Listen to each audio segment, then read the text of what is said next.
জাতীয় নির্বাচনের আগে গণভোটের দাবি জানিয়েছেন ৮ দলের নেতারা। খুলনায় বিভাগীয় সমাবেশে অন্তর্বর্তী সরকারকে উদ্দেশ্য করে তারা বলেন, সুষ্ঠু নির্বাচনে ব্যর্থ হলে ইতিহাস ক্ষমা করবে না, বিদায় নিতে হবে কলঙ্ক নিয়ে। নতুন এবং ফিরে আসা গ্রাহকদের জন্য নগদে চলছে ক্যাশব্যাক সহ প্রতিদিন হাজারো উপহার জেতার সুযোগ। হবে আশা আর ফেরা, সারপ্রাইজ সেরা। জুলাই সনদ বাস্তবায়ন ও নির্বাচনের আগে গণভোট সহ ৫ দাবিতে খুলনার শিববাড়ি মোড়ে ৮ রাজনৈতিক দলের বিভাগীয় সমাবেশ। সকাল থেকে সমাবেশ স্থলে আসতে থাকেন দলগুলোর নেতাকর্মীরা। সমমনা দলের নেতারা অন্তর্বর্তী সরকারকে উদ্দেশ্য করে বলেন, সুষ্ঠু নির্বাচন দিতে ব্যর্থ হলে ইতিহাস ক্ষমা করবে না, কলঙ্ক নিয়ে বিদায় নিতে হবে।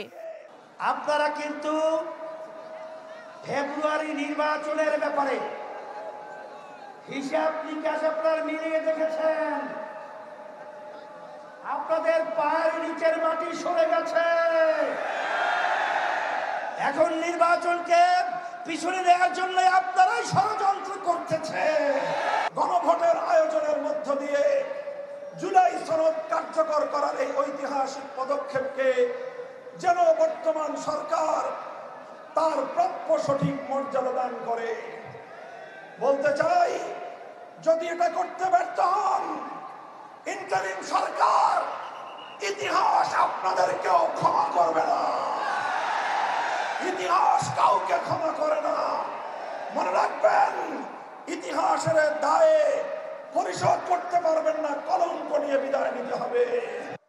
জামায়াত আমির ডাক্তার শফিকুর রহমান অভিযোগ করেন, দেশ বিভক্তের ষড়যন্ত্র করা হচ্ছে।